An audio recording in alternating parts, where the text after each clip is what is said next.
Le hurlement de la louve d'Ottawa sortit de la maison comme un coup de carabine, grimpa le long de l'érable qui poussait dans la cour et se répercuta partout sur le plateau Mont-Royal, faisant exploser le désespoir de Thilou jusque dans les maisons, jusque dans les églises, jusque dans les presbytères où les prêtres, servis par de grosses servantes en amour avec eux, mangeaient benoîtement des bouillies de légumes ou des poules au pot, la tête dans leur assiette comme des chevaux dans leur mangeoire. Il escalada même le clocher de l'église Saint-Stanislas et fit résonner une fois, une seule fois, le gros bourdon. Donc, un petit coup pour la louve qui meurt et qu'on ne laissera jamais entrer à l'église à son dernier voyage, ni enterrer en terre consacrée. La chienne.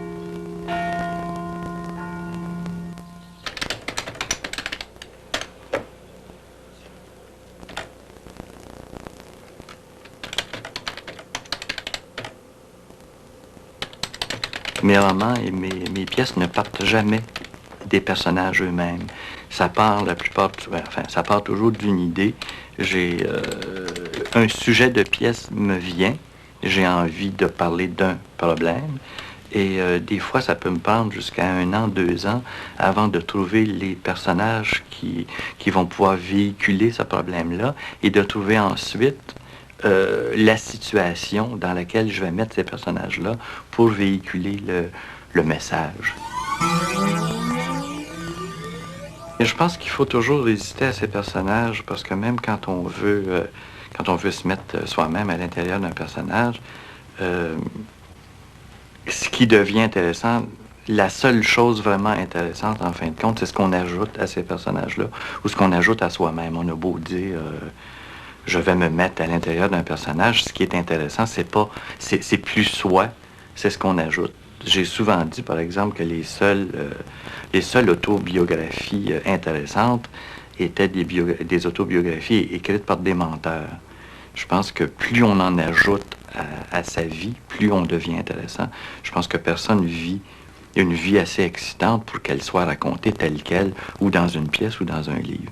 Alors, ce qui est intéressant quand on est un auteur de roman ou quand on est un auteur de théâtre, c'est de partir de soi-même, évidemment, parce que tous les artistes partent d'eux-mêmes. Mais ce qui est vraiment intéressant et ce qui devient la seule utilité que l'œuvre peut avoir, c'est l'interprétation qu'on fait de soi-même, donc ce qu'on ajoute à soi-même. Alors, ce qui est intéressant, c'est de penser à quelque chose qui nous est arrivé, et en y pensant, en l'analysant, on a envie d'en faire une œuvre, et en faisant une œuvre, on l'éloigne de soi. Plus on pense sur la chose qui s'est produite, plus on est intelligent, si tu veux, parce que je dis toujours que l'art devrait toujours être plus intelligent que la vie. L'art, c'est la vie passée à travers un tamis.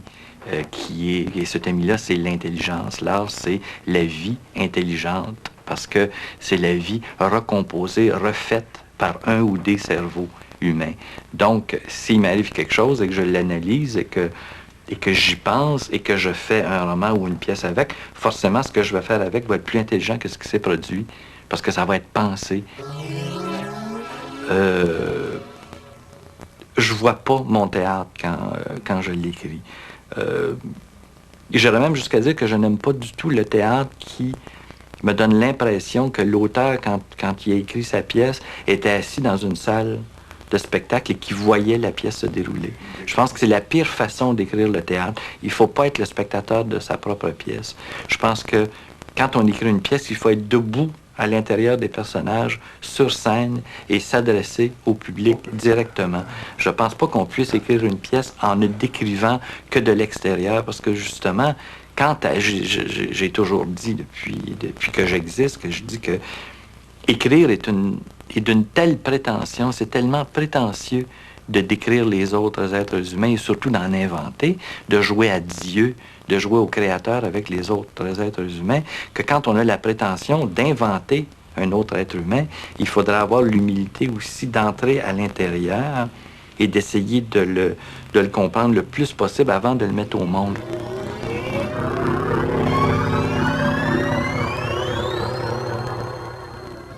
pense que le théâtre existe pour ne pas donner de réponse. Le théâtre existe pour poser des questions, mais même, admettons qu'il y ait une résolution, mettons qu'on trouve une solution à la fin d'une pièce, il faudrait quand même que le public se demande qu'est-ce qui va leur arriver le lendemain matin.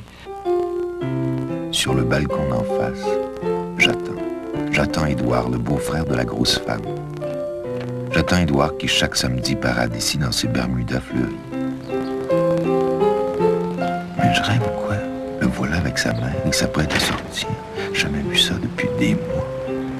Victoire était une femme d'hiver et les étés la déprimaient. Mais lorsqu'elle se vit tout habillée et prête à partir, elle eut un moment d'hésitation. Elle, c'est Victoire, la grand-mère, l'ancêtre, mère d'Édouard, d'Albertine et de Gabriel, le mari de la grosse femme. Pittoresque personnage qui traverse 2 romans de Tremblay, mais il n'entrera jamais dans son théâtre. Avait-elle envie d'aller parader rue Mont-Royal au bras de cet énorme bébé qu'elle adorait, mais qu'elle savait ridicule et même risible? Je suis là! Rue Mont-Royal, la place publique du quartier. Tiens, les 2 cousines Marcel. Aussi, lorsque Victoire et Édouard, couple dépareillé si jamais il en fut, débouchèrent sur la rue Mont-Royal, tournant à gauche pour se diriger vers la rue Marquette, elle se redressant tout d'un coup et lui arrondissant le dos comme un chien puni, un étrange silence tomba-t-il sur le quartier.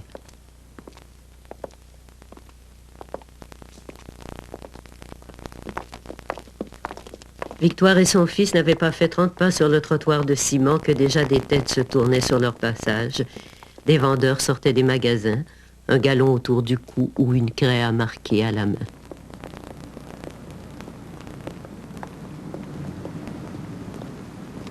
J'erre. Je cherche des yeux Albertine et Marilou. Je croise 1, 2, 3 belles sœurs.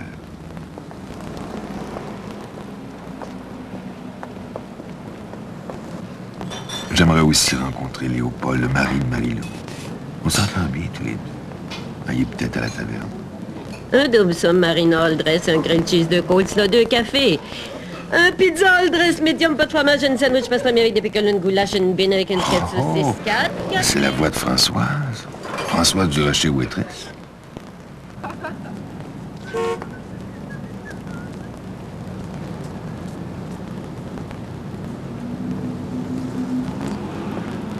Victoire ne fait que passer dans l'œuvre de Tremblay. Mais Édouard, lui, se taille la part du lion. 2 romans, 3 pièces de théâtre. C'est que le gros bébé risible se travestit. La nuit devient l'inoubliable et excessive duchesse de Langeais. Le jour, il vend des chaussures sur la rue Mont-Royal. Sauf le samedi.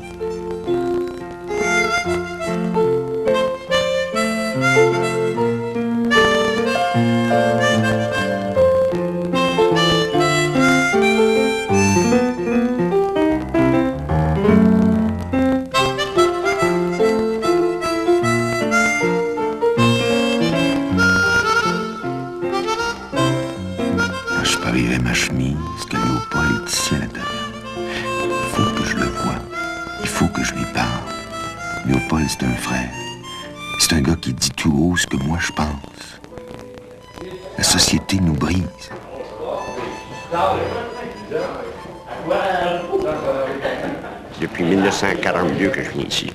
Ça fait que j'avais 18 ans, j'ai pris mon premier verre de bière ici.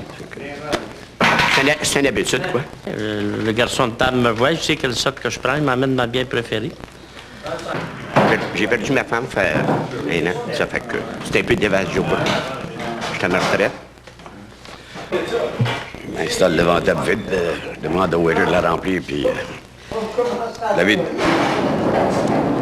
Moi, normalement, quand j'arrive ici, je prends une bière, puis je lis mon journal. Ça, c'est la première des choses. Moi, c'est le journal. Ça peut me prendre 1 heure, 1 heure et demie, je lis mon journal ici. Ensuite de ça, je rencontre les copains, je joue au pool. On discute. Discuter de quoi? Ah, de tout. On règle tous les problèmes du monde, c'est... Je rêve simplement à une vie simple et tranquille.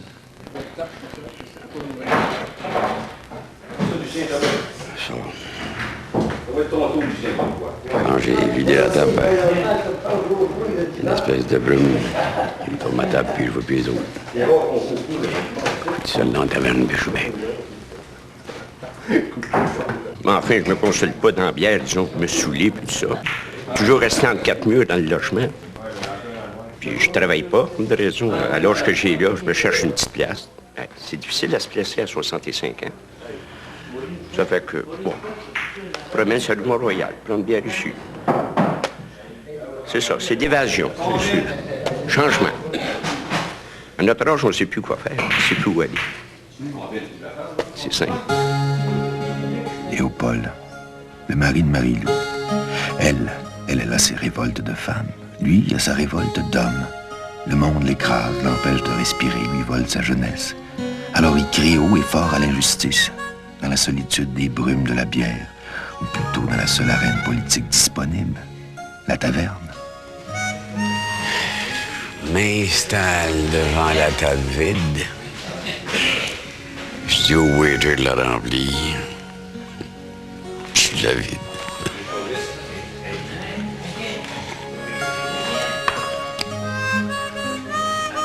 J'ai vidé la table comme faut. Une espèce de brume qui entoure ma table. Puis je vois plus les autres. Je suis tout seul dans la taverne, puis je suis bien.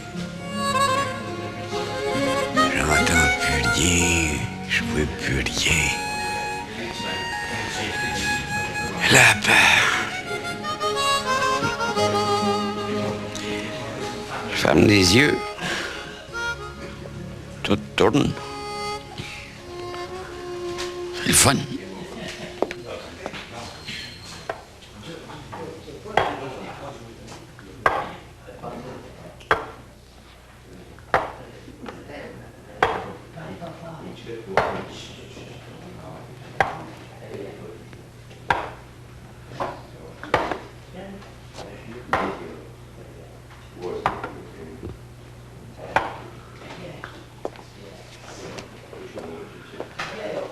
Des waiters. Puis quand j'ouvre les yeux, la table est pleine. J'ai juste un mot à dire. Juste un mot, puis la table se remplit. Je la regarde. Elle est là devant moi. Elle est pleine de bière, pleine. Juste à moi. C'est ma table et ma bière. Et si je veux pas, je touche pas. Et si je veux,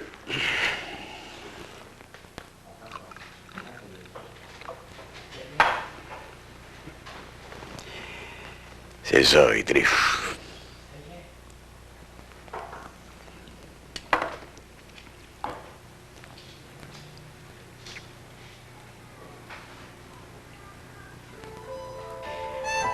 Ça fait 27 ans que je travaille pour cet écœurant-là. J'ai rien que 45 ans. Quasiment drôle quand tu penses que t'as commencé à travailler pour un gars de taillis à l'âge de 18 ans, puis que t'es encore là à le servir.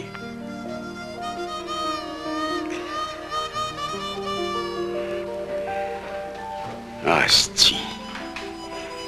Toute ta tabarnak de vie à faire la même tabarnak d'affaires. On a rien de la même tabarnak de machine.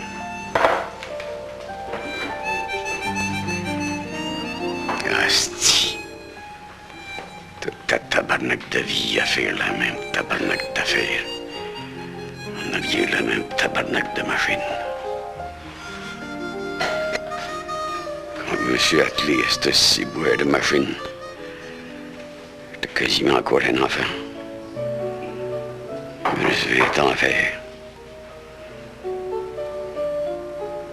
Dans 20 ans, je suis même plus un homme.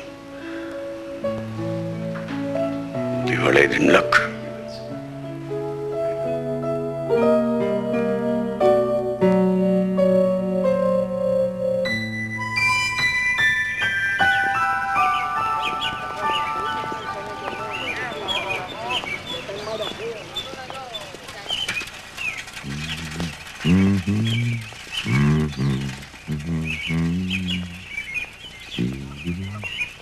Parc La Fontaine. Un après-midi d'été. La partie de campagne des gens du plateau. Je les regarde en chantonnant. Ils ont l'air d'avoir mis leur souffrance entre parenthèses. Tout à l'heure, j'irai voir Albertine à la cafétéria du parc. À les jours de congé, le carré des enfants déborde de monde. Ah, ce serait pas Gérard Blot, l'amoureux de Thérèse, celui qui est gardien du parc. Tiens, voilà Marcel. Curieux, Thérèse n'est pas là, où est-ce qu'elle est? Mais Marcel s'en fout. Marcel, avec son charme et son imaginaire, n'a pas besoin d'elle.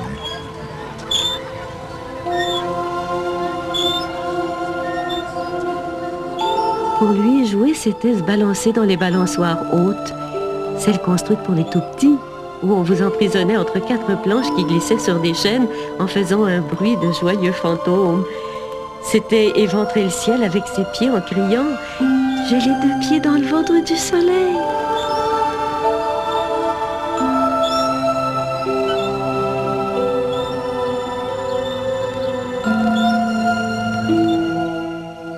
Toujours Parc La Fontaine.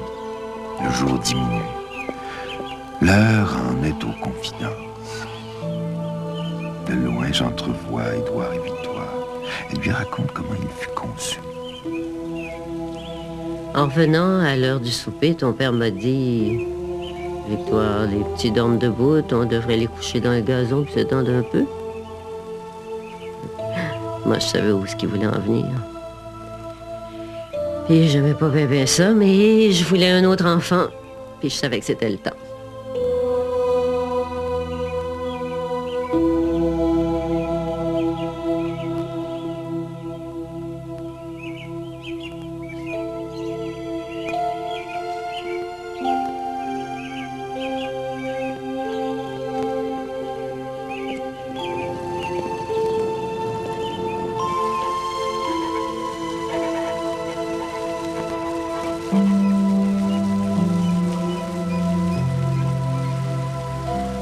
J'aime cette heure-là.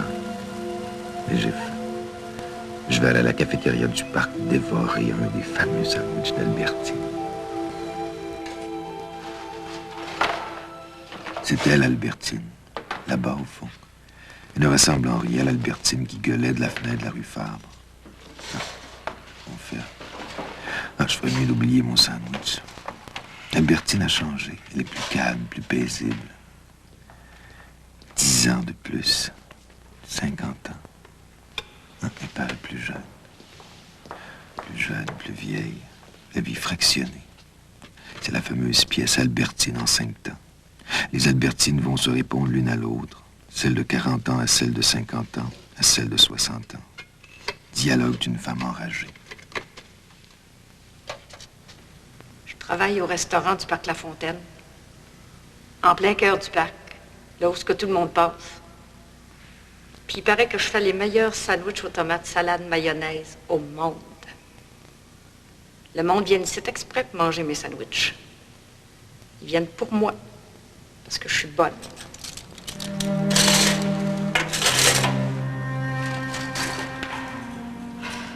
Si tu savais comment c'est dur de se sentir seule dans une maison pleine de monde. Le monde m'écoute pas ici dedans, parce que j'arrête pas de crier. Puis je crie parce que le monde m'écoute pas. Je dépompe pas du matin au soir. Je suis tannée d'être enragée.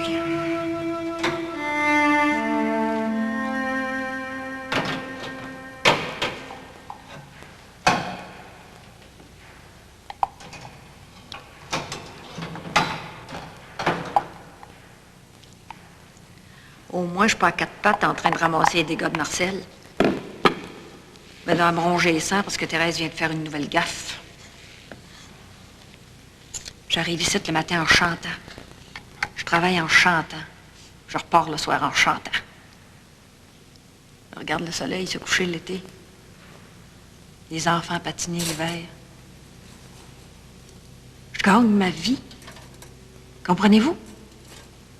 Je vis comme je veux. Sans famille, sans enfants, sans hommes. Ah oui, sans homme. Puis par choix. Puis je suis tellement bien.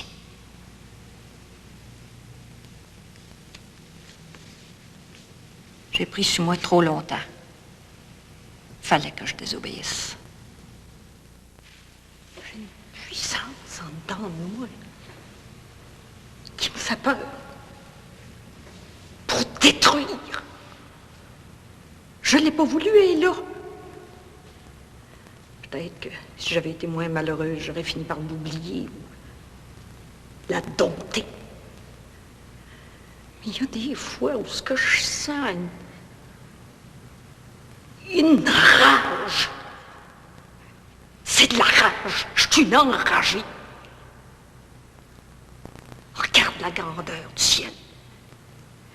Mais la grandeur de ce ciel n'arriverait pas à contenir toute ma rage.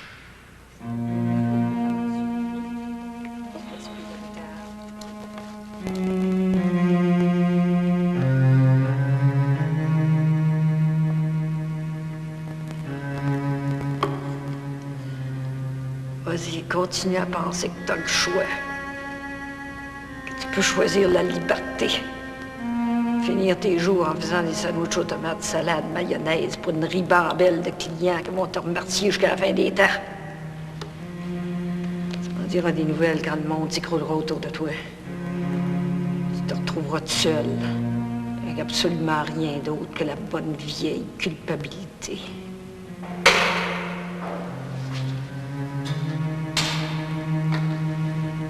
Tu te sens pas dans un trou, des fois. Dans un tunnel. Dans une cage.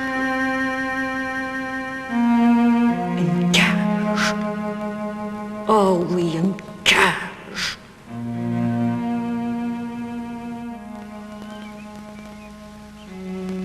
Le coucher de soleil, c'est comme un coup de couteau qui coupe la journée en deux.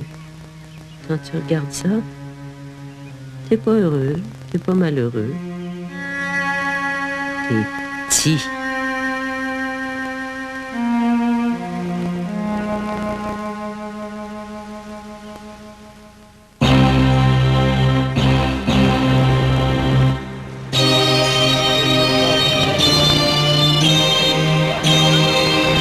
Coin Saint-Laurent, Sainte-Catherine, la soupape de Montréal, le point zéro.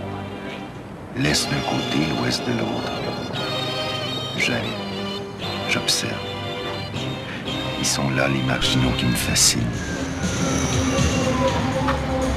Délire imaginaire, folie.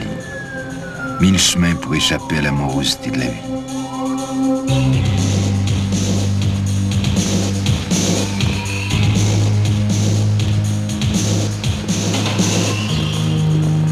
Ici, les tabous éclatent comme de la vitre. Tout est permis. Au diable la morale, on peut aller de droite à gauche. Qu'on vienne des quartiers populaires ou des quartiers bourgeois, peu importe. Ici, tout le monde vient se défouler. Je cherche Armand.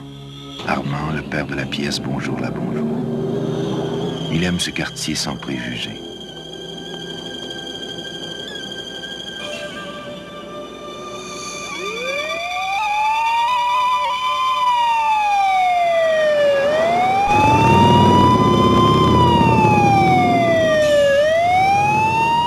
Dans ce quartier, on délire sur n'importe quoi. Ici, on peut combiner tous les fantasmes possibles. Ici, on peut même partager les désirs inavouables.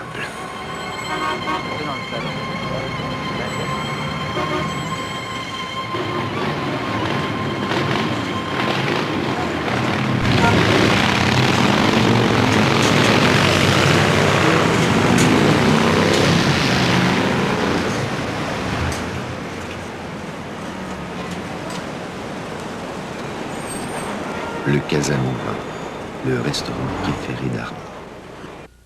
Curieuse histoire que celle d'Armand. Son fils et sa fille couchent ensemble, il le sait. C'est à l'envers de sa morale.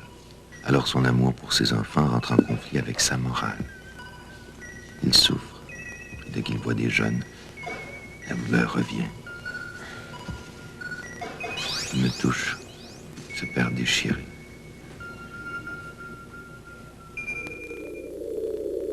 Avant que tu partes, on s'était dit qu'on réfléchirait tous les deux pendant ton voyage. Aussitôt que tu as mis le pied dans l'avion, je me suis rendu compte que c'était tout réfléchi d'avance. Je t'aime. Je me levais le matin, ta place était vide à côté de moi, puis je me disais, ça peut pas toujours durer comme ça. Je serais pas capable. Moi non plus, je serais pas capable.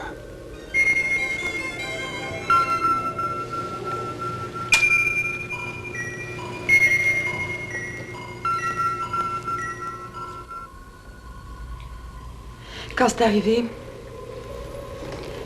quand je me suis rendu compte la première fois que quand t'étais là, c'était plus mon petit frère qui était là. C'était un gars, quasiment un homme.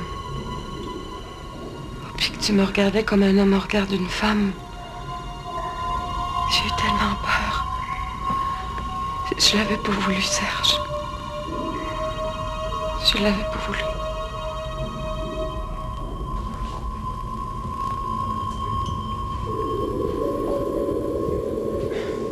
Mais quand c'est arrivé, c'était tellement effrayant puis tellement beau en même temps que j'aurais voulu qu'on meure, tous les deux, tout de suite après.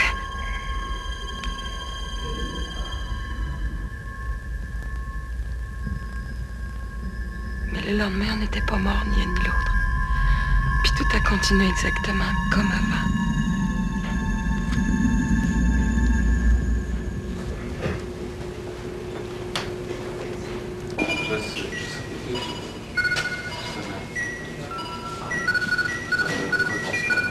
Pour moi, tout est clair. Tout est simple, pasteur, je suis sûr de mon affaire. Ce que je ressens pour Nicole, ce que Nicole ressent pour moi, c'est de l'amour. C'est beau. C'est beau. Je me sacre de tout ce que le reste du monde peut penser. Nous autres, on est heureux. Puis ce qu'on ressent l'un pour l'autre, si c'est une maladie, c'est une maudite belle maladie.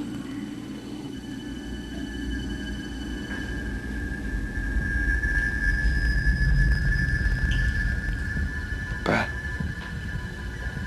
il y a une chose grave. Bien grave, qu'il faut... Laisse faire, mon garçon. Laisse faire le reste. Je le sais, le reste. Tu le sais. Depuis longtemps? Oui. Depuis longtemps. Depuis longtemps.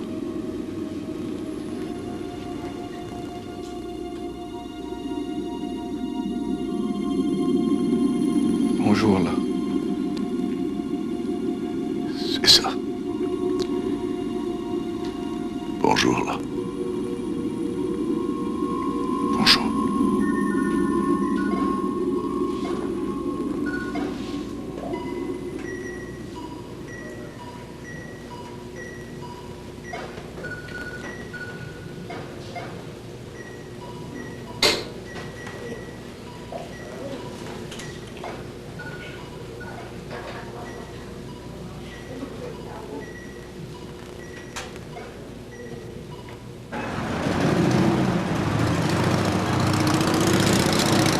Pieds dans l'eau, mains dans les poches.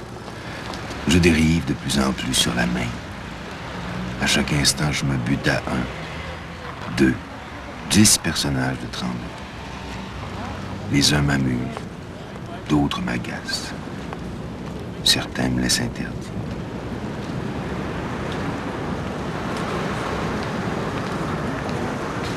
Oui, Berthe, tu peux devenir une actrice célèbre si tu travailles. Tu es assez belle et assez bonne pour ça. Faudrait juste que tu prennes des cours, puis avec un peu de chance. Elle, c'est Berthe. une caissière de cinéma. Descendue tout droit de la pièce, 3 petits tours. Elle rêve, elle délire, elle fantasme. Devenir une grande star. Elle se voit déjà sur les affiches de son cinéma et sur la marquise de sa devanture.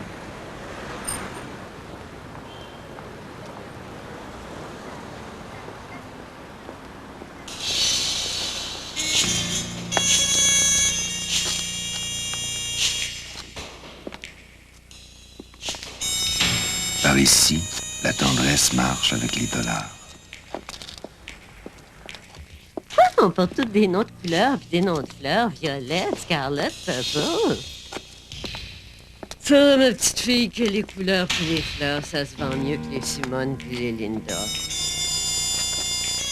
Sur ces fleurs de macadam règne la grande Betty, alias Lady Bird, toute échappée de la seule et unique comédie musicale de Tremblay. Demain matin, Montréal matin.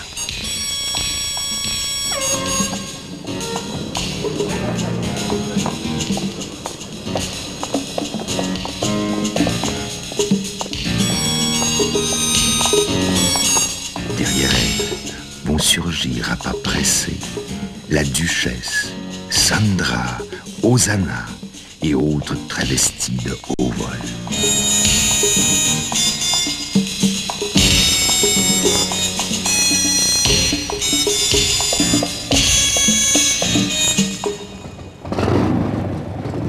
Et voici maintenant, mesdames et messieurs, Cuirette, Gad Bissic et Hosanna, coiffeur pour dames. Attention, attention, le spectacle n'est pas dans la salle, le spectacle est là-haut, dans le logement que ce couple homosexuel a loué au-dessus du Cléo.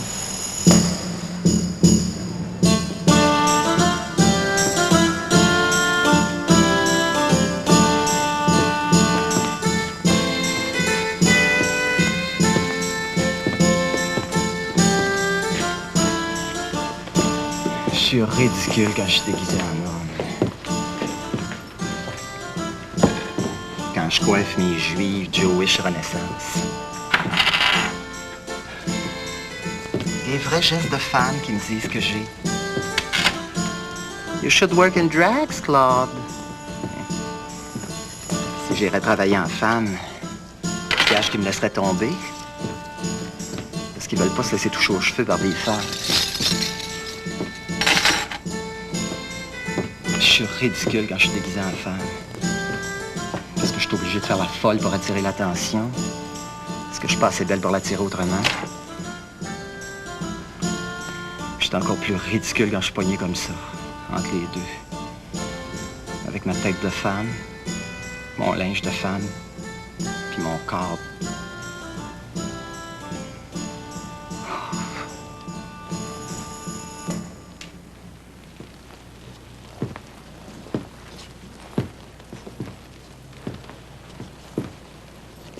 Je trouve pas que t'es ridicule, moi, Claude. S'il vous plaît, Raymond. Touche-moi pas. De toute façon, je t'aurais pas touché pour un bout de temps. Avec la senteur que tu dégages.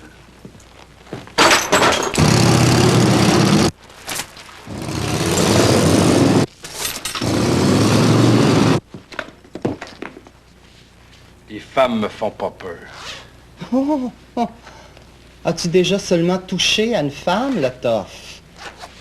T'as le complexe du gros gars tough all right. Pourtant, ça fait 4 ans que tu me sers de femme de ménage. Comprends-tu ça? Ça fait 4 ans qu'on est ensemble, ça fait 4 ans que c'est moi qui m'aime. C'est moi qui travaille, c'est moi qui te fais vivre, puis c'est toi qui lave les planchers, qui lave la vaisselle, puis qui fait le spaghetti. Comprends-tu ça?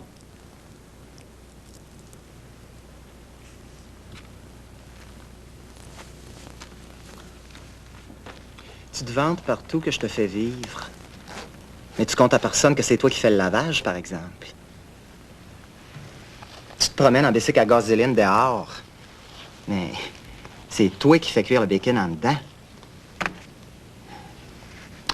Moi, je suis coiffeur dans le jour, puis femme du monde le soir. Puis je trouve ça bien mieux que d'être une femme de ménage le jour puis un gars de bicycle le soir. T'avais jamais pensé à ça, que c'était toi, la femme, dans nous deux, Cuirette? Tu veux savoir que c'est que je suis? Ben, je suis l'homme de la maison, Cuirette. L'homme de la maison. T'es pas l'homme de la maison pantoute, Hosanna. C'est vrai que c'est toi qui mènes dans la maison, mais tu mènes comme une femme. Mais je m'aime pareil.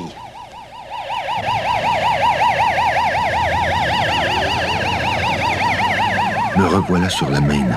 Je délire de plus en plus. Partout les créatures de Tremblay. Je m'embrouille, tout se mélange.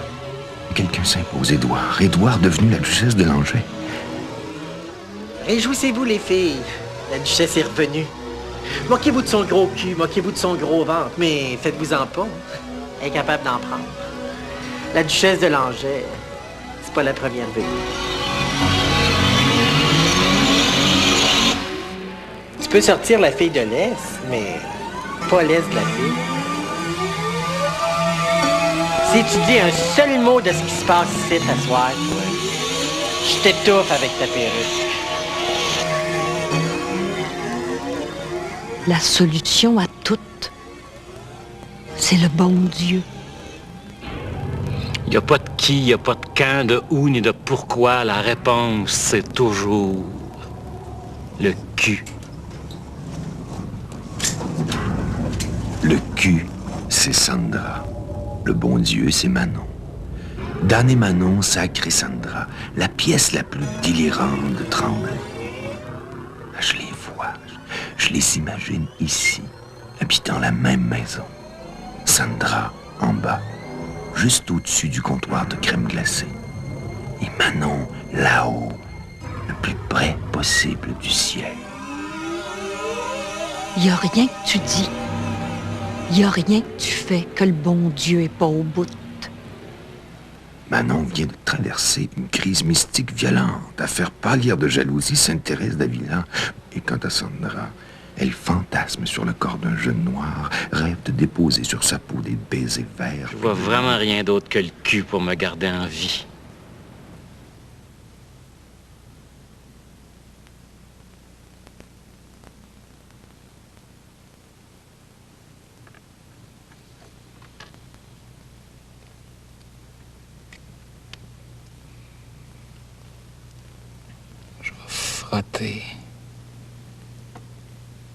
Frotter jusqu'à ce que sa peau puis le verre à lèvres se mélangent complètement.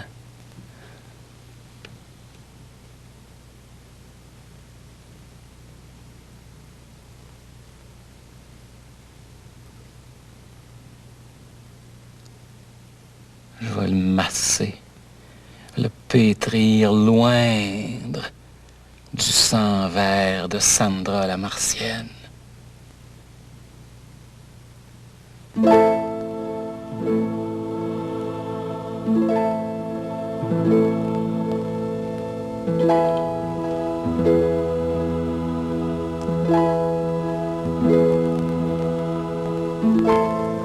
J'ai passé longtemps les mains sur le corps de notre Seigneur.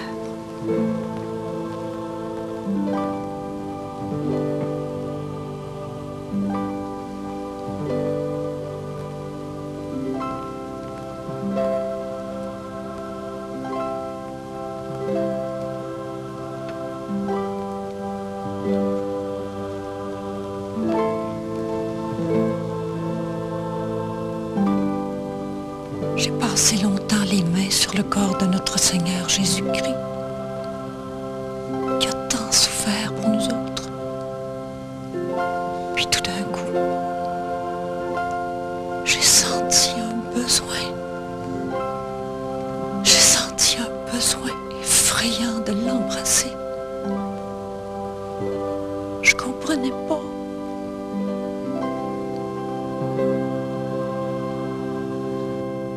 Après, je vais sortir mes draps de satin crème. Mes si beaux draps qui m'ont coûté si cher que je me sers pas parce qu'ils sont trop froids et trop glissants. Je vais lui demander de s'étendre dans les draps de satin crème. Il va rester cloué au milieu de mon lit, crucifié par la colle verte. Après, je vais refermer les draps sur lui en ramenant les 4 coins sur son nombril. Je veux garder une empreinte verte du premier Dieu noir.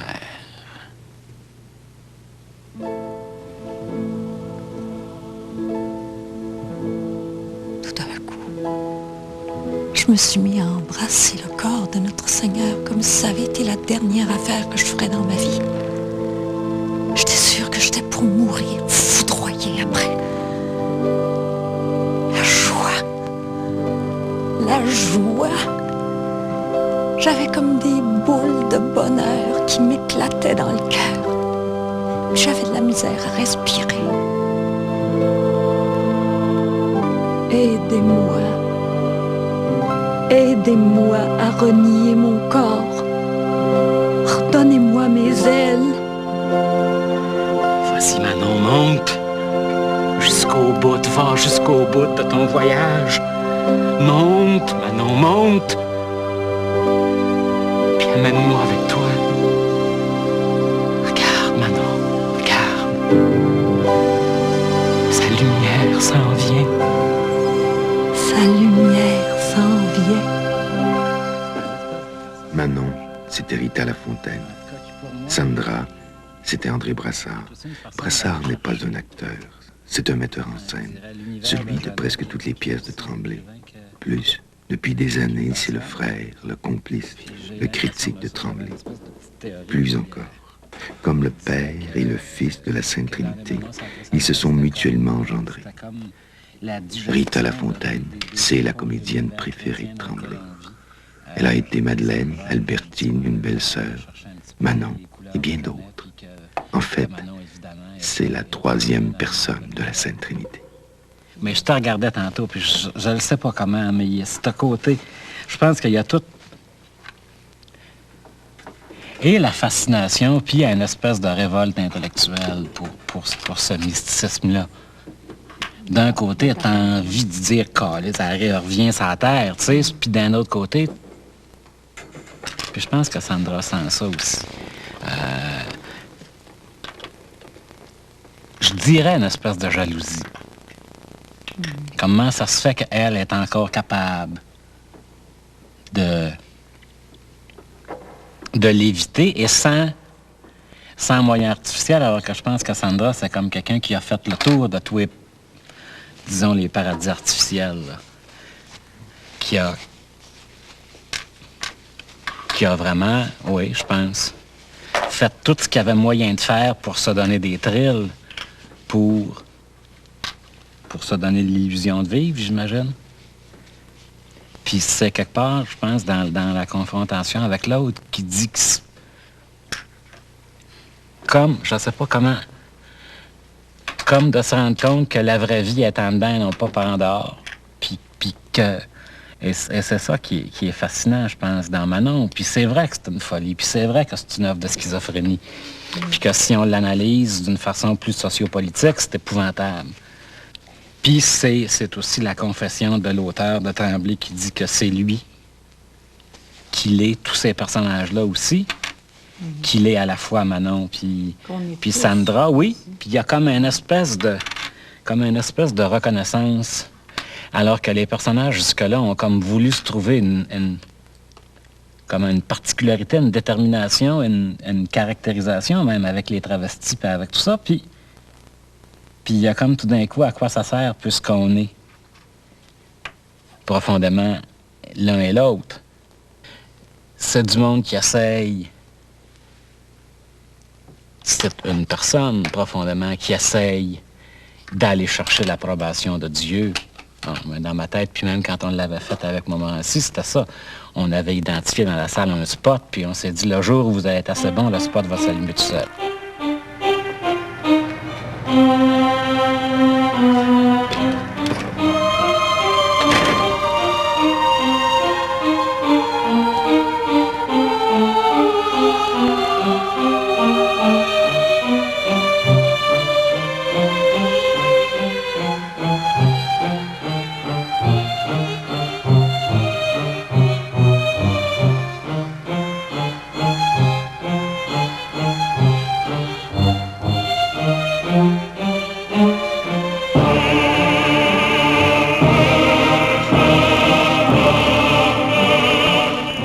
quelques secondes, ils eurent l'air de deux amoureux.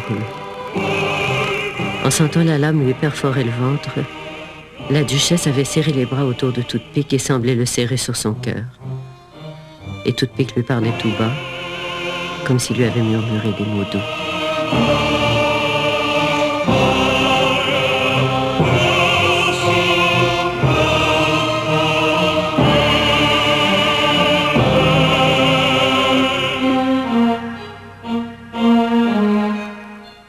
La duchesse se tenait le ventre à deux mains. Moi, mourir dans un parking? Jamais. Je vais mourir où j'ai régné.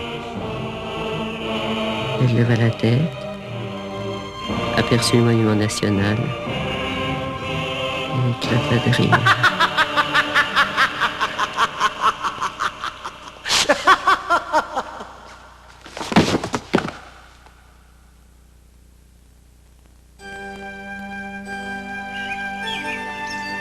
Je ne vous entraînerai pas dans Outremont. Je ne vous ferai pas rencontrer les personnages que Tremblay y a fait vivre. Pas capable, trop tôt. La balade dans Outremont sera pour une autre fois. C'est que Tremblay est au début d'une nouvelle période. Mais j'ai des regrets. J'aime tellement ce quartier. On aurait retrouvé le curieux mélange de bourgeois et d'intellectuels. Et avec un peu de chance, on aurait aperçu quelques pudiques juifs orthodoxes. Peut-être même qu'auraient surgi de nouveaux personnages, comme Jean-Marc, Mathieu, Hélène, Sébastien, etc. Mais c'est trop tôt, trop tôt. En fait, qui sait ce que va devenir cette période?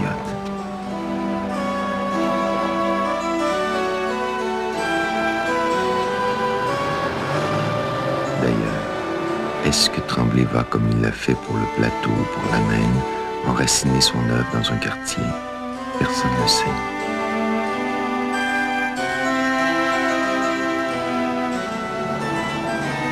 Est-ce que Tremblay ne va pas suivre le chemin que Brassard décrivait pour Sandra? Il a fait le tour des paradis artificiels. Et maintenant, il se rend compte que la vraie vie, elle est peut-être en dedans et non pas en dehors. Est-ce que Tremblay ne va pas écrire de plus en plus à partir de ses bruits intérieurs, de ses murmures, de ses silences? De ces silences, je ne sais pas. Je ne sais rien. Ce que je sais, c'est qu'actuellement, on peut situer 4 œuvres dans le quartier d'Outremont. L'impromptu d'Outremont, les anciennes odeurs, le cœur découvert et le vrai monde. Dans le vrai monde, justement, une phrase, une petite phrase nous indique peut-être la voie fragile que Tremblay va devoir emprunter. Tout ça se fait dans le silence. Si t'as jamais entendu le vacarme que fait mon silence, t'es pas un vrai écrivain.